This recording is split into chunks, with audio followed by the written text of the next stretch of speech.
Hello, everyone. I'm ZHAO Chuang. Today, let's draw the hindlimb of Spinosaurus. The Spinosaurus hindlimbs had a similar structure to those of many carnivorous dinosaurs. It had 4 toes, the first toe was shorter than the other 3.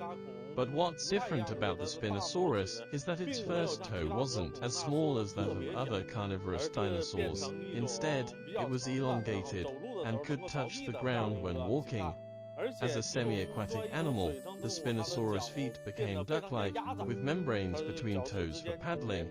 The toenails became blunt due to walking or swimming, and were mainly used for moving around, and not for attack.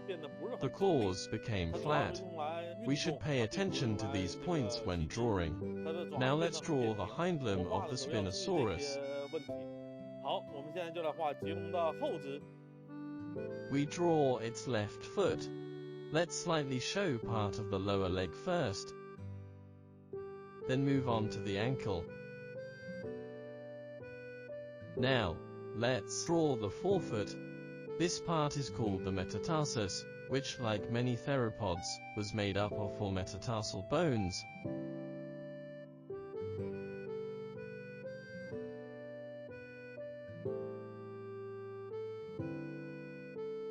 The length of the metatarsal bones was different, so the position of their bases connecting the toes was different, with the 3rd bone being the longest and the others becoming shorter on each side. Then move on to its toes. Its toes were very different from those of other carnivorous dinosaurs. As with other carnivorous dinosaurs, we'll start from the 2nd toe, and draw it with fine lines. The 2nd toe had 2 phalanges. The 3rd toe had 3 phalanges. And the 4th toe had 4 phalanges.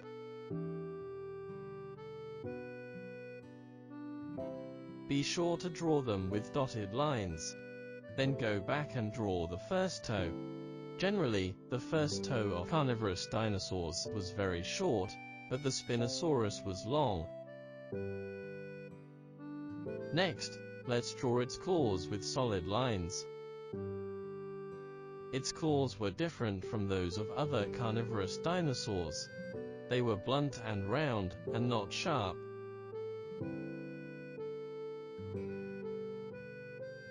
Then, we'll draw one of its most prominent features, the duck-like webbed feet.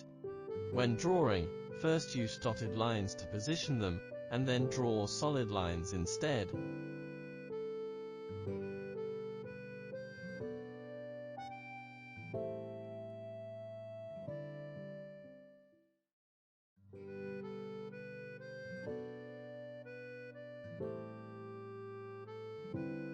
Draw some folds on the webs between the toes with fine lines, because the webs can fold like a folding fan.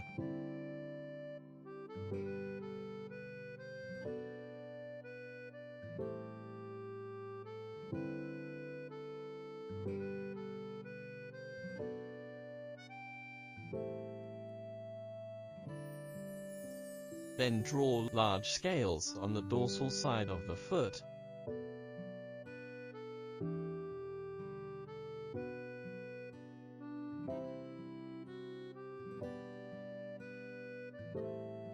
The scales over the phalanges can be bigger, making it look like chicken or duck feet.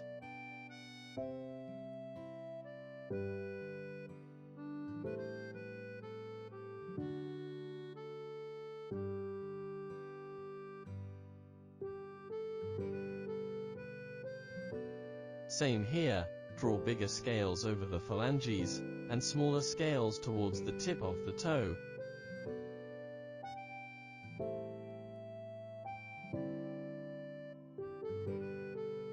We can also draw large scales on the instep. Large scales might start out as small ones, which then merge into larger ones, and gradually disappear at the tip.